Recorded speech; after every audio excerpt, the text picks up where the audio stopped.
What's going on, YouTube? It's Vape Tribe. Today we're going to take a look at the Pharaoh Dripper Tank by RiP Trippers and DigiFlavor. This is a collaborative product between DigiFlavor and RiP Trippers. It's a rebuildable dripper tank. Okay, so I don't know what he wants to call this thing. An RTA, an RDA. A lot of people have called it an RDA. I don't know. I'm kind of leaning towards the RTA side.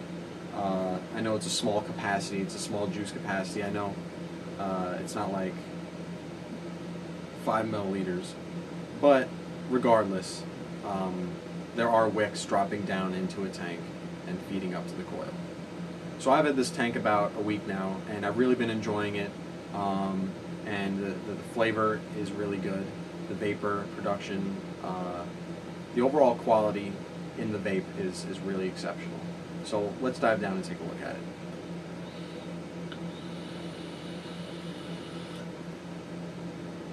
Okay, so let's look at this thing top down. You have a couple drip tip options. You have, let me see. You have this regular wide bore Delrin drip tip. You also have this anti-spitback wide bore Delrin drip tip, which is really nice. And also a 510 drip tip adapter, as well as spare O-rings, spare screws for the deck, and a tri-tool. So the tank is 25 millimeter the whole way through. Without the drip tip, it's 35 millimeters in height, and it weighs about 56 grams. The juice capacity on this is 2 milliliters. Alright, so here is your upper section, the barrel section, if you will. This has an interesting design. So instead of usually like on RDAs and stuff, you see a conical design in the top section, but in here you have a catch cup, and this is so that if you lay the tank down, or the tank is in any position other than vertical, the juice, if it does come up out of the reservoir, it will sit in that cup, basically, around the drip tip there, and when you put it back up vertical, the juice will flow down into the reservoir.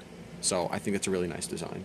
Okay, so here is the deck section. From top down, you got 2 Phillips head screws attached to 2 spring-loaded clamps on each side that trap the leads of your coil.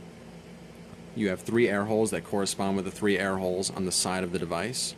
And next to the airflow holes, you have your wicking slots, which are adjustable. So there's this little lever here, and you push it one way to close down, and then you push it the other way to open it up. I leave it open because I find the wicking works best in this configuration. Have your 3 air slots, and this is your airflow control ring, which is adjustable, and it clicks into place with each successive air hole.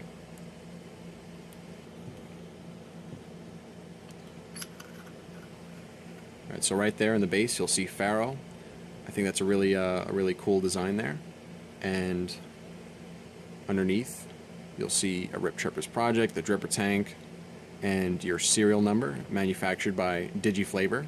Overall, I do think this is a really nice looking RTA, and it's simple, but it's interesting in its own way. I don't know, I guess it's kind of hard. It's very plain.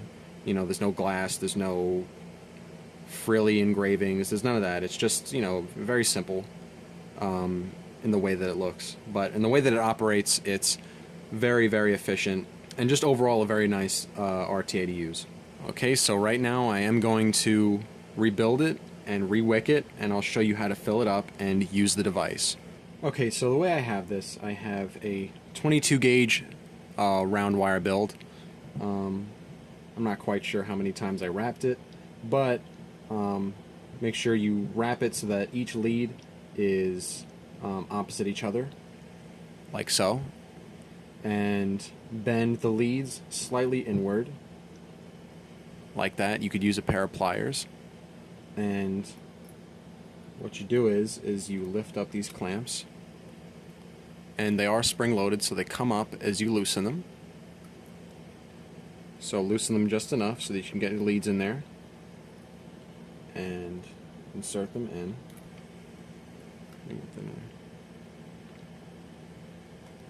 Just like so.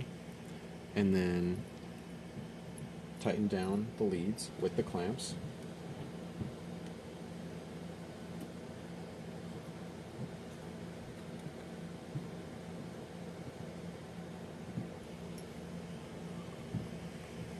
Now, the way RiP described it, he said to get the coil as close to the air holes without touching the base there.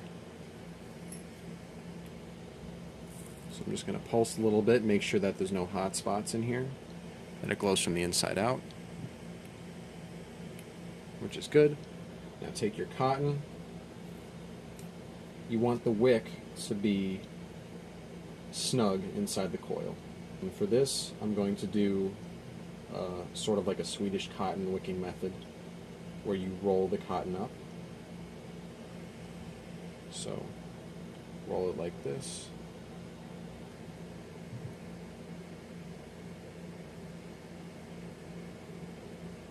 Okay. Good. We have some resistance in there. Okay, so how I like to do this is you basically get the tails down. I like to bring them down to where the threading ends at the bottom and cut it there. And I find that's the best way to get really good wicking, really efficient wicking in here. So cut on this side and then the other side. And what you should do is just fluff out your cotton a little bit, get all the threads running in the same direction. So, just like that.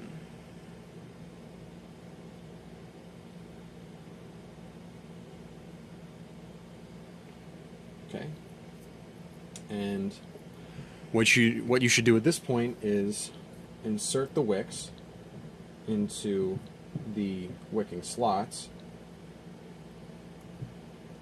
That. When you do insert them in there, make sure you push the wicks to the right on each side. I'll show you why in a minute. So do the same thing on this side. Push it down and then push it to the right. Okay. So that's what it should look like. And this procedure is the same whether you're doing dual coil or single coil. Now, what you want to do with this is put some juice on the tails, as well as the coil itself, just to get it primed up. Okay? And then once those are properly saturated, go ahead and start filling your reservoir. So make sure your reservoir is fully open by using this tab on the side here, right there. And if you push it this way, it closes it, and if you pull it, it opens it, which is really nice. So fill up your juice reservoir.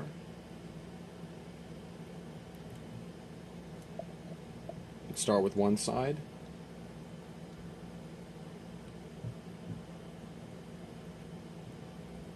Okay, and then the other side.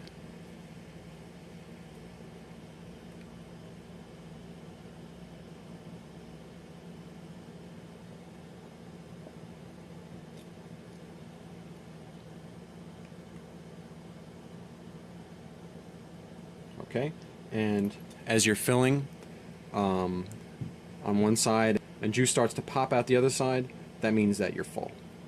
Okay, so at this point, take your barrel section and thread it on here, just like so. And you should be ready to vape. Make sure your airflow holes are open. I like it set to 2 for this coil, and you should be good to go. A couple things to remind you about. So one question you might be having is how am I going to refill this if I'm on the go? Because it's obviously a pain in the ass to unscrew this and fill it up just like I showed you. So one method RiP recommended is to Here's how I do it. Remove the drip tip, okay, and look down onto the deck. And the lighting is pretty poor here, but try to find the tails of your cotton, and if they look dry, that means your juice well is empty. So what you should do is you want to tilt whatever side you're filling. So on either side of your coil, that's where the wicking holes will be. So you tilt it to one side. So here's where the wicking hole is, and you tilt it and try to aim it so that you drop the juice onto the tail. Don't hit the upper barrel, and don't hit the deck. You don't want the juice going down into the airflow holes, because that's going to cause flooding.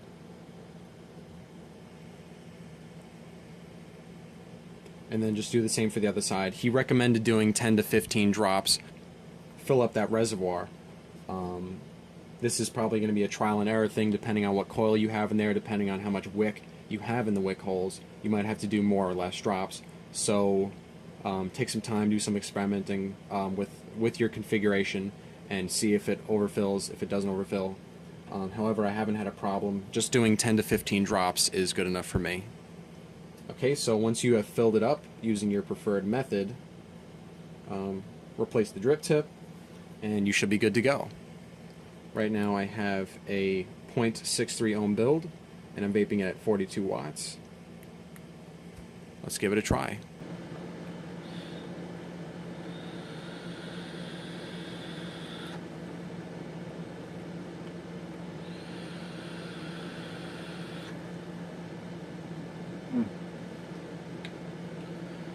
Okay, so how much is it? Where are you going to get it? I bought mine from Epic Vape.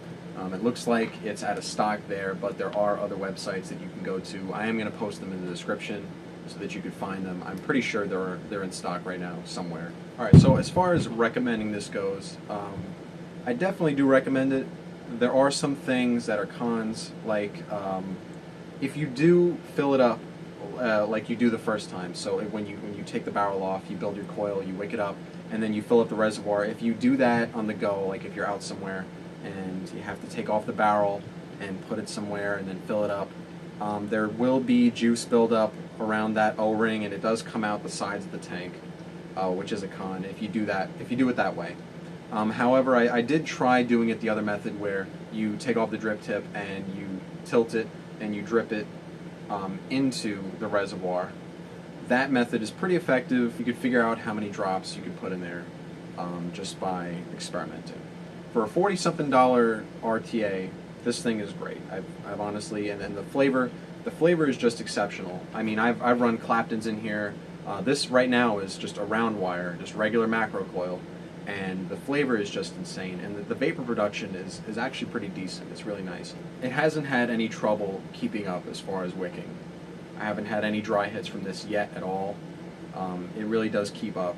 I haven't really pushed it to its full potential, but I think it'll keep up. If you go even higher than what you usually vape at, I think it should be okay. Anyway, this has been Vape Track. Have a good day, YouTube.